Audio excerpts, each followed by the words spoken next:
사도행전 강의 13번째 시간으로 교회의 본질적 기초라는 제목으로 말씀을 보겠습니다. 사람들이 모인 곳에는 항상 문제가 있기 마련입니다. 이 교회도 참 좋은 곳이지만 이곳에서 사람들이 모여 있기 때문에 항상 문제가 발생하는 것이 당연한 일이죠. 이 초대교회에 참 은혜가 충만했고 하나님의 역사도 강력했는데 이제 사람들이 많아졌더니 또 문제들이 발생하기 시작했습니다. 그 문제를 1절은 이렇게 이야기합니다. 그때 제자가 더 많아졌는데 헬라파 유대인들이 자기 과부들이 매일이 구제에 빠짐으로 히브리파 사람을 원망하니. 당시 예루살렘 교회 가운데는 이 히브리파라고 하는 히브리 계통의 유대인들이 있었고요. 또 다른 지역에 살다가 이 지역으로 왔던, 그래서 헬라말을 사용하던 이 헬라파 유대인들이라고 하는 사람들이 다니고 있었습니다. 그런데 이 초대교회의 아주 중요한 사역 중에 하나가 사람들이 이렇게 성령 충만했더니 자기 재산을 내놓기 시작하면서 그것들을 가난한 자들에게 나누어주는 이 구제 사역이 아주 크게 시작이 되었죠. 바로 그 상황에 대해 4장 34절과 35절은 이렇게 이야기합니다. 그 중에 가난한 사람이 없으니 이는 밭과 집 있는 자는 팔아 그 판 것의 값을 가져다가 사도들이 발 앞에 두매 그들이 각 사람의 필요를 따라 나누어 줌이라. 사람들이 영적으로 큰 은혜를 받으며 자기 육신적 가족만을 가족이라고 여기던 데서 이제 이전에는 남이었던 사람까지 내 가족처럼 챙기게 돼서 많은 부요를 가진 사람들은 그 재산을 내놓고 또 가난한 사람들은 그것들을 나누어 가지며 모두가 평균적인 그런 아주 이상적인 공동체가 되었죠. 근데 이것도 사람이 많아지다 보니까 그 안에 문제가 발생하기 시작했습니다. 사실 이 헬라파 사람들은 다른 곳에 살다가 이쪽으로 이사를 오거나 또 사람들과 이 언어적으로 섞이지 않는 그런 사람들이었을 가능성이 높습니다. 그러다 보니까 이들이 자기 상황들을 잘 알리지 못하고 또 사람들이 잘 인식하지 못하면서 이 구제를 할 때 자꾸 빠지게 된 것이죠. 특별히 여기에 과부 이야기가 나오는데 당시 이스라엘에서 이 과부는 가장 가난한 사람들이었습니다. 여자가 돈 벌 이런 다른 수단이 없었거든요.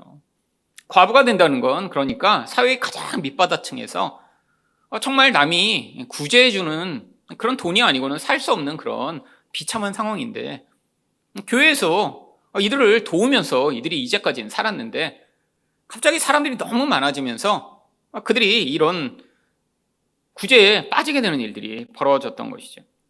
그런데 이 문제가 사실은 이 교회의 본질이 무엇인가를 더 잘 드러내는 기회가 됩니다. 문제가 문제로 끝나지 아니하고 교회가 정말 무엇에 집중해야 하는지, 무엇에 기초해야 되는지를 보여주는 그런 기회가 되었죠. 그렇다면 교회의 본질적 기초는 무엇인가요? 하나님의 말씀입니다. 2절 말씀을 보겠습니다. 12사도가 모든 제자를 불러 이르되 우리가 하나님의 말씀을 제쳐놓고 접대를 일삼는 것이 마땅하지 아니하니. 이 교회의 구제 사역 또한 사도들이 맡아서 했었습니다. 사도들이 그 돈을 누구한테 어떻게 분배해야 할지 서로 의논을 하고 결정을 하고 그것들을 나누었는데 사람들이 너무 많아지면서 자꾸 거기에 빵꾸가 나기 시작한 거예요. 근데 진짜 문제는 무엇이었냐면 이들이 하나님 말씀을 전하고 가르치고 하는 일에 자꾸 이 구제 사역이 같이 하게 되면서 이 일에 집중하지 못하게 되었다는 사실을 발견한 것이죠. 여러분, 여기서는 무엇이 더 좋고 나쁘고의 문제가 아니라 우선순위 문제를 이들이 제대로 발견한 것입니다. 여러분, 교회에서 구제 꼭 필요하죠. 교회에서 교제도 꼭 필요하고요. 교회에서 다양한 많은 필요한 일들이 있습니다. 근데 교회에서 가장 중요한 일은 하나님 말씀 위에 교회가 기초하고 있는 것인데 거기서 지금 이 구제로 말미암아 원래 집중하고 있던 그 집중력을 잃어버리면서 이게 문제구나라는 사실을 깨닫게 된 것이죠. 그들이 그래서 대안을 찾습니다. 3절과 4절입니다. 형제들아 너희 가운데서 성령과 지혜가 충만하여 칭찬받는 사람 7을 택하라. 우리가 이 일을 그들에게 맡기고 우리는 오로지 기도하는 일과 말씀 사역에 힘쓰리라. 이들이 어떻게 대안을 찾았나요? 이 구제를 대신할 사람들을 세우기로 한 것입니다. 그래서 이 사도들이 뭐에 집중한다고요? 기도하고 말씀 전하는 일에 집중하기로 한 것이죠. 기도는 이 말씀을 하나님의 능력으로 전하게 하는데 꼭 필요한 일이기 때문에 이들이 기도와 말씀 전하는 일에 전념하기로 하고 사람들을 세우기로 합니다. 그런데 이들이 볼 때 아마 그 공동체의 사이즈에 맞게 7명 정도를 세우면 될 것이라고 생각했던 것 같고요. 그들이 3가지 조건을 찾아냅니다. 한 가지는 성령이 충만한 사람이죠. 근데 이 성령이 충만하면 항상 그 성령이 어떠한 영향력으로 나타나기 마련인데 그게 바로 이들은 지혜가 충만한 영향력으로 나타나기를 기대했던 것 같습니다. 왜냐하면 이 지혜는 어떤 상황들을 판단하여 적절하게 그 모든 것들을 분배하고 사람들의 필요를 살피는 그런 능력이거든요.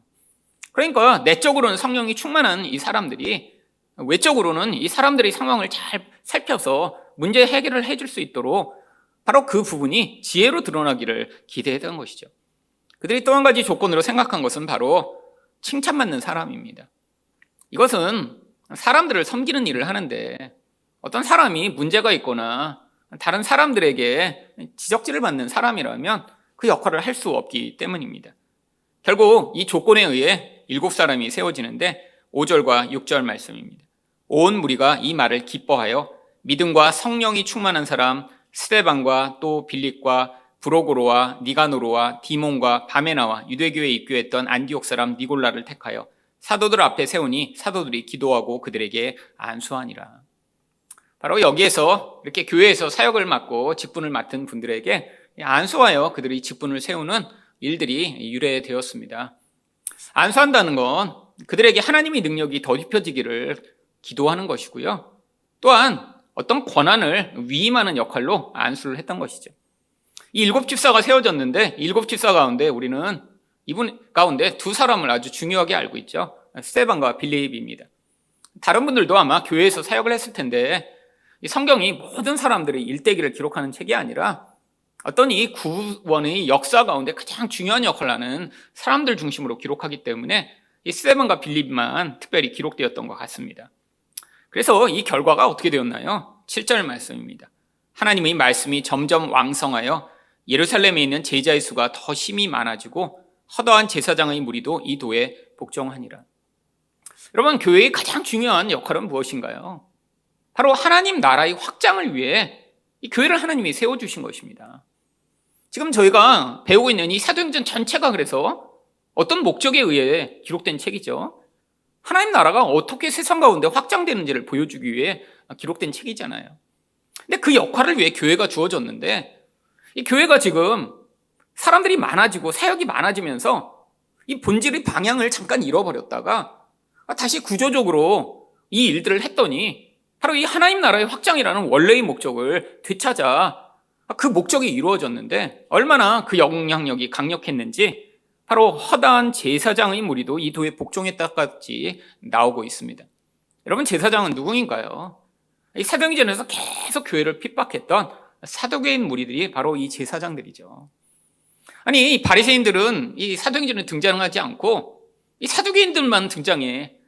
자기 이익과 영향력이 줄어들 것을 두려워하여 교회를 핍박했는데 이 가장 반대파였던 사람들까지 그리스도의 도에 복종하는 이런 놀라운 복음의 영향력, 하나님 나라의 영향력이 나타나게 된 것이죠. 여러분, 교회에 문제가 생겼지만 이 문제를 이 사도들은 잘 해결했습니다. 어떤 방식으로 해결했나요? 바로 하나님의 말씀에 집중할 수 있도록 행정을 세우고 사람들을 세우며 그들이 이 교회의 본질이 되는 부분에 바로 모든 집중을 함으로 이 교회가 원래 세워진 목적을 잘 성취할 수 있도록 한 것이죠. 여러분, 이런 일은 초대교회에만 있었던 일이 아니라 바로 모든 기독교가 전파되던 지역마다 다 비슷한 방식으로 이 교회를 통해 하나님 나라가 확장되는 일이 있었습니다. 바로 한국에서도 100여 년 전에 있었던 일이 바로 이 사도행전에 기록된 것과 거의 유사한 일이죠. 원래 언더우드 선교사가 19세기 말에 한국에 들어와 이제 복음을 전파하기 시작했습니다. 맨 처음에 이 언더우드 선교사가 했던 일이 바로 자기 방에 관심 있는 한국 사람들을 불러다가 바로 성경을 가르치는 일을 했는데 그것을 바로 사경반이라고 불렸다고 합니다. 사경반이라고 하는 것이 바로 경전을 배우는 그런 모임이라고 하는 뜻이죠. 그래서 처음부터 성경을 배우기 시작한 거예요. 그런데 이 모임이 원래 이렇게 개인적으로 소그룹의 모임으로 끝날 뻔했는데 바로 20세기 초가 돼서 이 중국에서 선교사였던 네비우스라고 하는 분이 한국에 초청받아서 오셔서 이 한국인들의 선교 사역에 대해서 세미나를 하기 시작했습니다. 이 네비우스 선교법이라고 원래 되게 그래서 유명한 한국에 전파된 선교법이 있어요. 근데 이분이 가르치셨던 것이 뭐냐면 이걸 외국인 선교사들한테 이 선교를 맡겨놓는 게 아니라 이제 한국 사람들이 자치적으로 이 일을 해야 된다. 성경 중심으로 그래서 각 지역마다 성경을 배우는 모임을 조직해서 사람들이 이렇게 한국 사람들이에게 성경을 가르치는 이런 모임들이 시작되어야 된다고 바로 자치 선교에 대한 기초를 마련했죠. 그래서 그때부터 한국 교회에 시작된 게 뭐냐면 사경회라는 것이 시작이 되었습니다. 뭐 지금과 같은 부흥회와 사경회를 사람들이 많이 혼돈하는데 이 부흥회와 사경회는 아주 다른 것입니다. 이 부흥회는 주로 사람들을 어떤 흥분과 영적 체험과 은사와 간증을 통해 이 흥분케 하고 그래서 이 교회가 막 부흥하기를 기대하는 목적으로 되는 것이 이 부흥회인데 이 부흥회는 한참 뒤에야 한국 교회에 보급되기 시작했습니다. 원래 한국 교회 초기에 신자들이 별로 없던 때 시작된 것이 바로 이 사경회라는 것이었죠. 근데 지금처럼 뭐 일주일에 한두 번 말씀을 듣는 게 아니라 보통 사경회가 일주일, 보름, 한 달 정도 계속되었다고 합니다. 그리고 사람들이 교회가 워낙 적고 사경회 하는 곳이 먼 곳에 있는 경우들이 많았기 때문에 겨울철 농한기에 사경회에 관한 이런 소문을 전국에 내는 거예요. 그럼 사람들이 자기의 양식과 잠잘 도구를 다 짊어지고 와서 일주일 한 달씩 밥을 해 먹으면서 거기서 성경을 배우기 시작한 것이죠. 사경회가 어떤 식으로 지속이 됐는지 보면 새벽 기도회 때 말씀을 배우고 또 오전에는 성경 강해를 듣고 밥을 해먹고 나서는 오후에는 성경 나눔의 시간이 있고 그 다음에 이제 그것까지 끝나고 나면 사람들이 다 동네로 흩어져서 노방전도를 했다라고 합니다. 근데 그거를 한 달씩 한 거예요, 겨울에. 여러분, 이런 말씀에 하루 종일 말씀을 배우고 그 말씀으로 은혜를 받고 그리고 자기 지역으로 돌아가 거기서 교회를 개척하고 섬기는 이런 일들이 계속되면서 한국교회에 이런 기독교가 영향력을 미치고 확산되는 기초가 세워진 것이죠. 당시에 선교사님들이 자기 본국에 보냈던 선교 편지에 보면 한국에서만 시작된 이런 특별한 이런 사경회라는 모임이 어떠했는지 그 힌트를 알 수 있습니다. 언더우드 선교사님은 본국에 이렇게 편지를 보냈어요. 한국인들은 며칠씩 걸어서 사경회에 참석하는데 웬만한 어려움은 거뜬히 견뎌내고 있으며 250명에서 많을 때는 1000명씩 모여 열흘에서 열나흘 동안 성경을 배웁니다. 지금 같으면 상상도 못할 일이죠. 여러분, 숙박시설이 있었겠어요? 사람들은 정말 노숙하며 남은 때다가 밥을 지어 먹으며 열흘, 열나흘씩 성경을 배웠던 거죠. 또한 블레어 선교사라고 하는 평양에서 선교하던 분은 이렇게 선교 편지를 보냈습니다. 마치 유대인들이 유월절을 지키듯 한국 교인들은 그때만 되면 모든 일상생활을 접어두고 오직 성경 공부와 기도에만 전념합니다. 이같이 성경 공부에만 전념한 결과 교회 전체가 하나 되어 사랑과 봉사로 이루어지는 진정한 부흥이 가능하게 되었습니다. 이 점에서만큼은 미국도 한국을 본받아야 할 것입니다. 여러분, 이 한국교회가 어떻게 이렇게 많은 사람들이 교회를 다니게 되었고 또 한국교회에만 이런 특별한 부흥과 놀라운 일이 어떻게 일어났나? 바로 이런 말씀에 집중했던 사경회를 통해 한국교회가 이렇게 된 것이죠. 이 사경회 가운데 가장 유명했던 사경회는 바로 1907년 평양 장대영 교회에서 있었던 사경회입니다. 우리는 기독교 역사에서 이 1907년을 평양 대부흥 운동의 때라고 기억을 하고 있습니다. 근데 원래 그 평양 대부흥 운동도 성경을 배우기 위해 교회에 모여 성경 공부를 하던 중에 거기에서 성령이 강력하게 역사하시며 사람들이 회개하며 거기에서 놀라운 부흥의 시작이 된 것이죠. 그때 바로 영적 대각성이 일어나며 이 평양 대부흥 운동으로 시작된 영향력이 만주까지도 영향을 미쳤고요. 또 한국 사회에 전역에 영향을 미치며 바로 우리가 평양 대부흥 운동으로 기억하게 만드는 놀라운 시발점이 되었죠.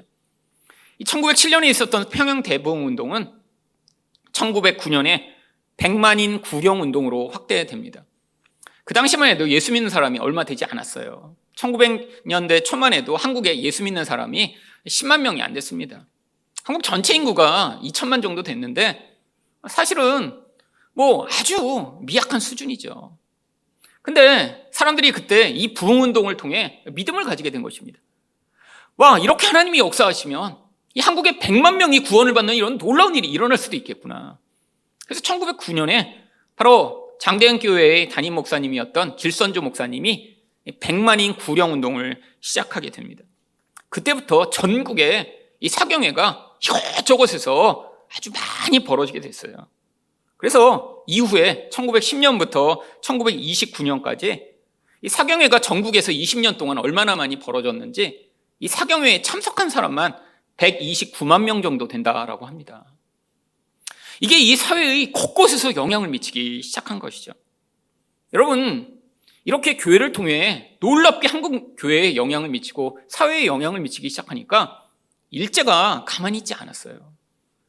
이 교회가 사람들이 마음을 바꾸고 술독에 빠져있던 사람들이 갑자기 변화되더니 예수를 믿고, 깡패가 갑자기 예수를 믿고 목사가 되고, 사람들이 갑자기 그 안에서 하나님 나라를 소망하고 이런 일들이 벌어지니까 바로 일제가 이 기독교를 말살하기 위해 첫 번째로 했던 일이 바로 105인 사건이라고 하는 일입니다. 원래 고등학교에서 다 배우는 거거든요. 근데 이게 기독교와 아주 깊이 관련된 거예요. 105인 사건이라는 거. 여러분, 이 일제가 이 105인 사건을 사실 조작해서 기독교인들을 다 감옥에 쳐넣으려고 이 일을 만든 겁니다. 당시에 한국 총독이 데라우치라고 하는 총독이 다스리고 있었는데 바로 기독교인들이 이 데라우치 총독을 암살하려고 했다라고 거짓말을 만들어내서 사람들을 기소하기 시작했습니다.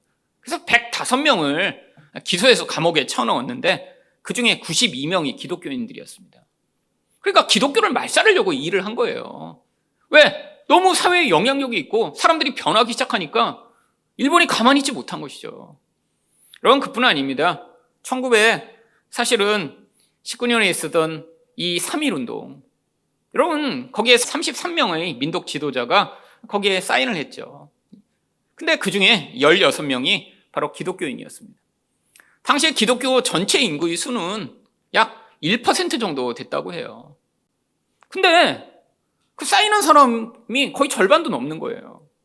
그처럼 이 나라의 민족과 미래에 대해 이 기독교는 새로운 소망을 주며 이 나라를 새롭게 만드는 기초가 되기 시작했죠. 특별히 이 목사님들이 이 나라의 아이들의 생각을 변화시키지 않으면 안 된다는 생각으로 곳곳에서 많은 학교들을 세우기 시작했습니다. 당시에 세워졌던 대부분의 신식 학교들은 바로 이런 기독교적 믿음을 가진 분들이 세웠던 그런 학교였죠. 학교를 세우기 위해 많은 사람들이 자기 땅을 팔고 재산을 팔아서, 그래서 학교를 세워 민족 지도자를 만들고 기독교 지도자를 만들기 위해 사람들을 양성하기 시작했고요. 그때 양성된 사람들 가운데 우리가 역사책에서만 보는 신채호, 안창호 같은 그런 유명한 분들이 바로 이런 기독교 학교에서 세워졌던 것이죠. 물론 일본은 가만히 있지 않았습니다. 이렇게 곳곳에서 사경회가 있고 성경을 가르치며 사람들이 변하기 시작하니까요, 이 탄압이 점점점 심해졌고 1929년을 기점으로 더 이상 이 사경회를 벌이지 못하게 만들었습니다. 그래서 사람들이 그때 이렇게 일주일, 2주, 3주씩 모여서 하는 성경 공부를 하지 못하고 짧게 기도 중심으로 모이는 모임을 하기 시작했는데 그게 바로 한국교회의 부흥회의 전신이 되었던 것이죠. 여러분, 기독교 역사가들은 한국교회가 어떻게 이렇게 다른 나라와 달리 급속하게 부흥을 이루고 많은 사람들이 예수를 믿고 이 사회가 어떻게 이렇게 발전하며 또한 사람들의 인식 자체가 어떻게 이렇게 개선될 수 있었는가 모두 의문을 표기합니다. 근데 그 이유가 어디에 있었냐면 바로 말씀을 가르치기 시작하면서 이 모든 일이 벌어진 거예요. 여러분, 경제만 발전했다고 한국이 이렇게 잘 살 수 있게 되었을까요? 아닙니다. 여러분, 우리가 알고 있는 모든 많은 좋은 학교들이 바로 이 선교사님들이 세우고 또 이 민족 지도자들이 세운 학교를 통해 많은 지식인들이 양산되기 시작했죠. 여러분, 이런 기독교의 기초 안에 이 한국이라는 나라가 세워진 것입니다. 사도행전만이 아니라 이 한국의 기독교의 역사에도 바로 이 말씀 중심의 신앙으로 말미암아 교회가 세워졌죠. 여러분, 교회만이 아닙니다. 개인의 신앙도 바로 그렇죠. 여러분, 하나님 백성의 본질 안에서 이 말씀 중심이 사라지고 나면 결과적으로는 다른 모든 부분에서 문제가 발생하는데 사람들이 그것들을 잊고 있습니다. 이 시대는 어떠한가요? 이 말씀에 대한 중요성이 점점점 약해지고 있는 시대죠. 여러분, 늘 소수만 말씀에 집중하고 있습니다. 근데 그게 하루, 이틀, 1년, 10년이 쌓이면 어떻게 될까요? 여러분, 피아노 한 번에 가서 막 하루에 막 24시간 잠을 안 자고 24시간 피아노를 친 다음에 피아노 잘 치게 됐다고 할 수 있을까요? 근데 매일 30분씩 치는 사람 1년 지나면 잘 치게 됐을 거예요. 그럼 하나님 말씀도 그렇습니다. 주일날 와서 뭐 3, 40분 설교 듣기 나면 우리 신앙이 막 불타고 막 하나님의 사람이 되고. 여러분, 이런 경우는 없습니다. 여러분, 우리 일상에서 밥을 먹듯 그렇게 계속 말씀이 우리 삶의 기초가 되었거든요. 이 교회에서는 그렇게 여러분들이 일상에서 살아가던 그것들이 방향성을 제공하고 공동체적으로 함께 하나님 말씀을 받으며 이 공동체가 나아갈 방향을 바로 우리가 함께 기억하고 회복하는 시간으로 교회의 예배가 필요한 것이죠. 여러분, 이 사회의, 이 세상의 이 모든 영향력은 자꾸 말씀에 집중하는 데서 우리를 멀어지게 만들고 있습니다. 여러분, 왜 요즘 설교가 이렇게 길면 힘이 들까요? 더 이상 설교 같은 이런 강의를 듣는 일을 사람들이 하지 않고 있기 때문이죠. 요즘은 사실 영상으로 모든 게 해결됩니다. 더 이상 책을 안 읽어요. 여러분, 이 말씀의 중요성이 교회에서 점점 약화되며 아이들도 설교 듣기 힘들다고 동영상 보여주고 이런 것으로 대체하기 시작하면 어떻게 될까요? 개인의 신앙이 점점 무뎌지고 무너지기 시작합니다. 여러분, 개인도 마찬가지입니다. 여러분, 주일에 와서 예배 한번 드리는 것으로 여러분 일주일의 모든 말씀에 대한 여러분의 관계가 끝나버린다면 여러분은 아마 지금 인공호흡기를 끼고 숨을 쉬는 것처럼 그냥 생존하는 수준에서 그치겠죠. 여러분, 제 인생 가운데 제가 개인적으로도 하나님의 은혜를 깊이 경험했던 때는 항상 말씀의 은혜가 있었습니다. 여러분, 제가 가장 처음 성경으로 은혜 받았던 때 아직도 기억합니다. 고등학교 1학년 때였어요. 물론 제가 고등학교에 가서 왜 이렇게 갑자기 이전에는 하지 않던 말씀을 더 읽기 시작했냐면 갑자기 공부가 어려워졌어요. 중학교 때는 사실 쉬웠습니다. 조금만 공부하면 금방 다 알 것 같고 그랬는데 고등학교에 갔는데 이게 점점 어려워지는 거예요. 그러니까 제가 불안감이 엄청나게 커지기 시작했습니다. 이거 잘못하다가 이거 뭐 학교 못 가는 거 아니야? 막 불안감이 있는데 그래갖고 제가 그때 쪽 성경을 집에 찾아갖고 학교에 가지고 다니기 시작했어요. 그래갖고 불안하니까 성경을 읽기 시작했습니다. 언제 읽었냐면 아침에 공부하기 전에 한 장 읽고 점심 먹고 나서 한 장 읽고 저녁 자습하기 전에 한 장 읽고 하루에 3장씩 읽었어요. 그때 고등학교 1학년 때. 근데 처음에 읽을 때는 그냥 좋은 말씀이지 정도 읽었는데 제가 그때 정말 제 평생 처음으로 하나님의 말씀이 이렇게 은혜가 될 수 있구나를 깨달은 말씀이 바로 시편 40편 5절 말씀입니다. 내 영혼아, 내가 어찌하여 낙심하며 어찌하여 내 속에서 불안해하는가? 너는 하나님께 소망을 두라. 그가 나타나 도우심으로 말미암아 내가 여전히 찬송하리로다. 아니, 이 말씀을 읽는데 정말 영혼에 불이 나는 것처럼 하나님이 내 마음이 이렇게 불안한지 알고 계시구나. 근데 내가 엉뚱한데 지금 신뢰를 두고 살고 있어서 이렇게 불안한 거구나. 하나님께만 소망을 둬야 되는구나. 갑자기 내 안에서 깊은 깨달음이 생기며 하나님이 나를 알고 계신다는 그거에 막 너무너무 큰 위로를 받은 거예요. 그날은 제가 아직도 기억납니다. 진짜 여러분, 은혜 받은 그 순간이 심각하게 그 상황이 다 기억이 나요. 그날 이걸 은혜를 받으면서 제가 읽다가 너무 눈물이 나고 그래갖고 이 구절을 그 책 옆에다 이렇게 옮겨 적은 다음에 하루 종일 이 구절을 제가 읽었어요. 이 말씀이 제게 너무 큰 은혜가 돼서. 그래서 그때부터 뭘 하기 시작했냐면 밤에 와서 자기 전에 기도를 시작했습니다. 독서실에 갔다가 또 늦게 왔어요. 여러분, 참 제가 그때 공부했던 그 루틴을 보면 우리 아이들한테 얘기하면 이해를 못해요. 이해를.